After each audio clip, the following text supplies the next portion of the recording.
To this course. My name is Sumit Bhushan, and as you know, this lecture is part of a series of the lectures that I am uploading on this channel based on the textbook by NCERT for physics for class 11th and 12th students. This particular video is on significant figures, which is a topic of chapter 1 of class 11th textbook of NCERT physics.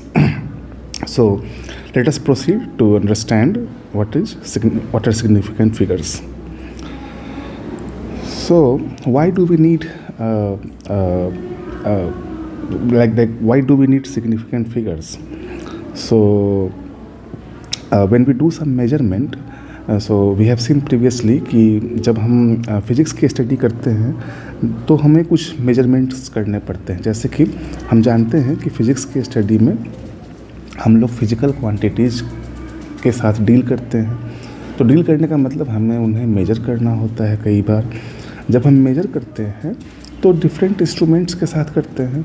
अब different instruments के साथ कुछ errors हो सकते हैं.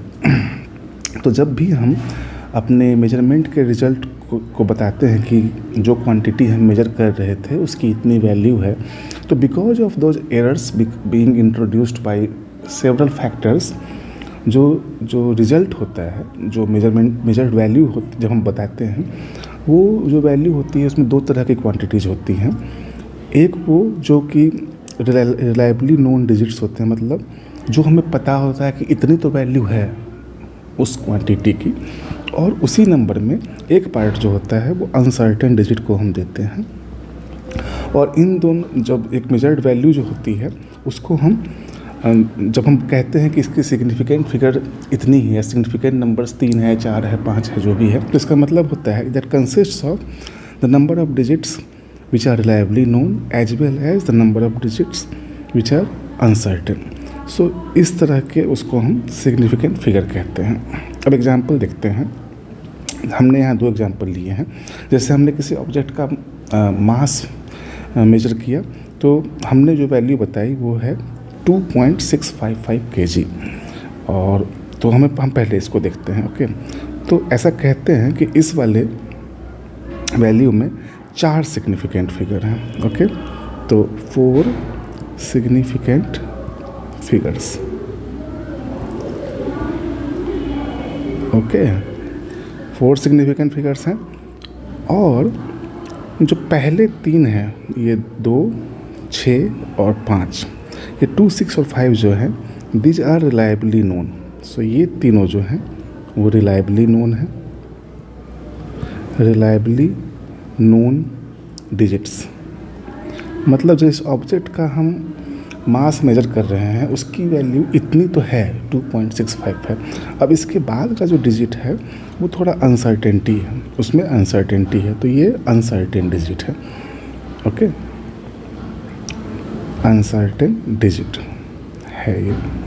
ठीक, उसी प्रकार से इस वाले में 3.55 cm वाले में 3 और ये पहला वाला 5 जो है, ये दोनों जो आपस में है ये रिलायबली नोन है ना. और ये जो 5 है ये अनसर्टेन है. तो यहाँ पे 3 सिग्निफिकेंट फिगर्स हैं. यहाँ कितने सिग्निफिकेंट फिगर्स हैं? 3 सिग्निफिकेंट फिगर्स. जैसा कि हमने देखा है डेफिनेशन में कि टोटल नंबर ऑफ डिजिट्स जो होते हैं वो सिग्निफिकेंट फिगर्स होते हैं. बट ऐसा कहना सही नहीं है पूरी तरीके से कि एक वैल्यू जो हम रिपोर्ट करते हैं उसमें टोटल नंबर ऑफ डिजिट्स हैं वो सारे के सारे सिग्निफिकेंट हैं. हम लोग आगे देखेंगे कि सिग्निफिकेंट फिगर्स कितने हैं, उसकी वैल्यू कैसे पाई जाती है. बट इस पर्टिकुलर एग्जांपल में जितने डिजिट्स हमें दिख रहे हैं वो सारे सिग्निफिकेंट हैं. नाउ तो हम सिग्निफिकेंट फिगर्स हमने देख लिया यहाँ एग्जांपल से कि उसका क्या यूज है, उसका क्या एप्लीकेशन है. तो ये हमें एक आइडिया देता है सिग्निफिकेंट फिगर्स कि हमारा जो मेजर्ड वैल्यू है वो कितना प्रिसाइज है, राइट, कितनी एक्यूरेसी है उसमें, कितना प्रिसाइज है.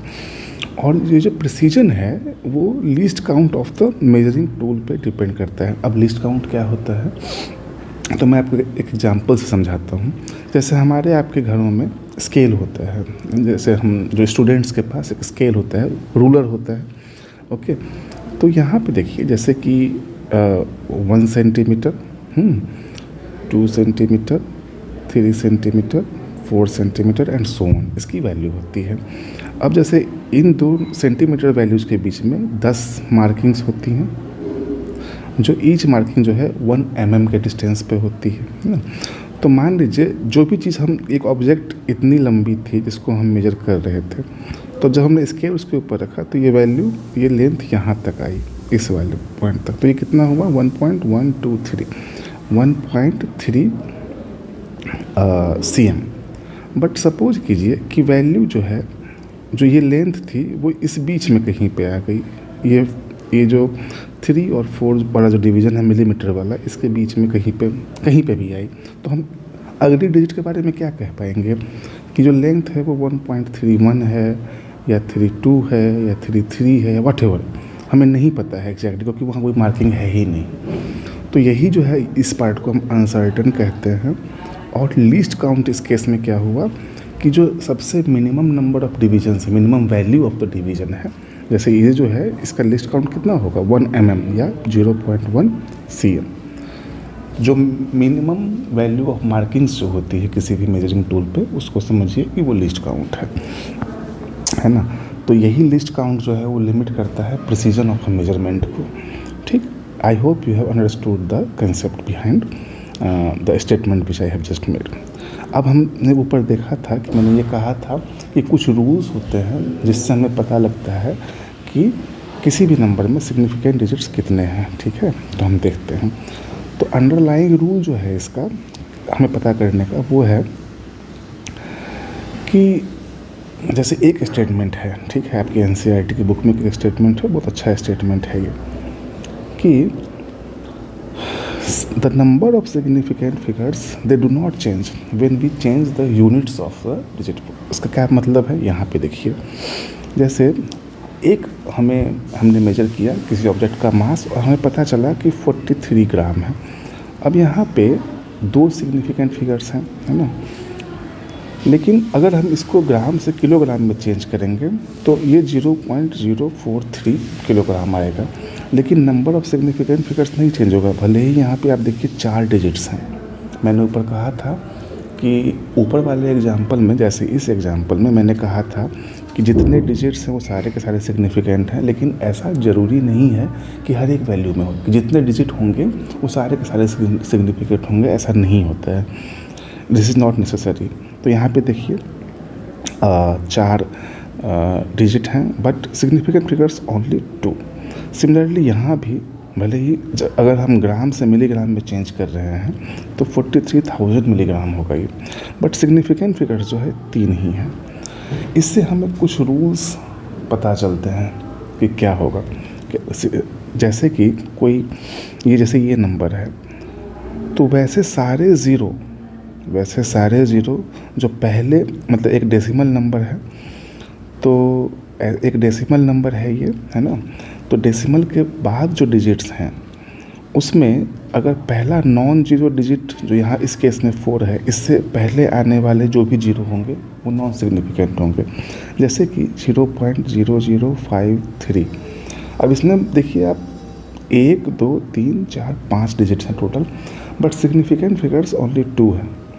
मैंने क्या कहा कि अगर कोई डेसिमल नंबर है तो डेसिमल के बाद की जो वैल्यूज़ है उसमें पहला नॉन जीरो आने से पहले जितने भी जीरोज होंगे वो नॉन सिग्निफिकेंट होते हैं। बट अगर ये नंबर होता 0.0053000, तो अब सिग्निफिकेंट फिगर्स जो होंगे वो 1 2 3 4 5 इतने सिग्निफिकेंट फिगर हैं। मतलब एक डेसिमल नंबर में डेसिमल के बाद 2 तरह के जीरो होंगे। एक वो जीरोज जो पहले जो नॉन जीरो नंबर से पहले आते हैं, ये सब नॉन सिग्निफिकेंट हैं, लेकिन जो बाद में आने वाले हैं वो सब सिग्निफिकेंट होते हैं। ठीक है, ये हो गया। ये हमें एक रूल पता चला। Okay fine. अब देखिए, अब यहाँ पे क्या है, जब मेजरमेंट अगर इतना होता 40, अगर हमें मेजरिंग इंस्ट्रूमेंट हमारा बहुत ही प्रिसाइज होता, जो ग्राम में जब हम मेजर कर रहे हैं और 3 उसके बाद हमें मतलब डेसिमल के बाद 3 डिजिट्स तक वैल्यूज़ दे रहा है, तो इसमें सिग्निफिकेंट फिगर कितना होगा? 5।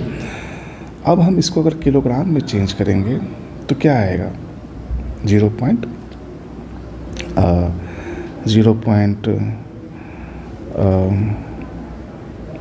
कितना आएगा? 0.043000 kg। तो सिग्निफिकेंट फिगर्स अगेन 5 होंगे। लेकिन जब हम मिलीग्राम में चेंज करेंगे तो क्या आएगा? 43,000 मिलीग्राम। हमने ऊपर देखा है कि ये जो जीरोज होते हैं वो नॉन सिग्निफिकेंट होते हैं नॉन डेसिमल नंबर में, बट यहाँ पे वो रूल काम नहीं करेगा, है ना। तो यहाँ पे क्या हो गया कि हम ये रूल देखेंगे कि जो अंडरलाइंग रूल क्या था कि अगर हम यूनिट्स चेंज कर रहे हैं उससे सिग्निफिकेंट फिगर्स नहीं चेंज होंगे। तो यहाँ हमने क्या किया कि ओरिजिनल नंबर तो हमारा ये था 43.000 ग्राम। तो अब हम यहाँ क्या कर रहे हैं? यूनिट ही तो चेंज कर रहे हैं, लेकिन यूनिट चेंज करने से सिग्निफिकेंट नंबर्स नहीं चेंज होंगे। तो यहाँ 5 अभी भी रहेगा, भले ही हमने पहले ये देखा है कि इस 43,000 मिलीग्राम में जो 43 के बाद के 3 जीरो हैं, चूँकि यहाँ कोई डेसिमल नहीं है तो वो नॉन सिग्निफिकेंट हो गया। लेकिन यहाँ पे वो ऐसा कोई रूल नहीं लगता है, ठीक है। अब इस तरह के कन्फ्यूजन्स को एलिमिनेट करने के लिए हम लोग क्या करते हैं? साइंटिफिक नोटेशन यूज करते हैं। और साइंटिफिक नोटेशन में क्या होता है कि ये p इंटू 10⁻³ के फॉर्म में होता है। जैसे कि इस नंबर को हम क्या कह सकते हैं, मतलब जहाँ पे p जो है वो आपको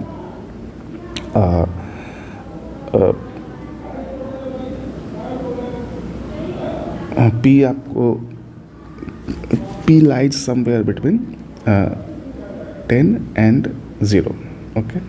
और q जो है वो ऑर्डर कहलाता है नंबर का, है ना। तो इस तरह से हम करते हैं। तो जैसे इस केस में ये क्या हो जाएगा? ये वाला नंबर जो है ये क्या हो जाएगा? 4.3000 इंटू 10⁻1 ग्राम। तो 1 जो है वो q हो गया, और ये जो नंबर है ये अभी p की वैल्यू हो गई। तो ये इससे थोड़ा बहुत हमारा जो है वो कन्फ्यूजन अवॉइड होता है। ये एक way of reporting the numbers है। तो इसको हम लोग साइंटिफिक नोटेशन कहते हैं। ये हमें एस्टीमेट्स निकालने में भी हेल्प करता है। जैसे जब हम देखेंगे आगे के लेक्चर्स में कि जो लाइट है उसकी स्पीड जो होती है फ्री स्पेस में वो समथिंग लाइक और भी कुछ डिजिट्स यहाँ होते हैं, और 10⁸ मीटर पर सेकेंड होता है ना। तो इसको हम सिंपली जो इस पार्ट को हम कह सकते हैं 3 × 10⁸ मीटर पर सेकेंड। तो इसका ऑर्डर हम क्या कहेंगे? 8 ऑर्डर जो है इसका ऑर्डर है 8 इन मीटर पर सेकेंड यूनिट्स, ओके।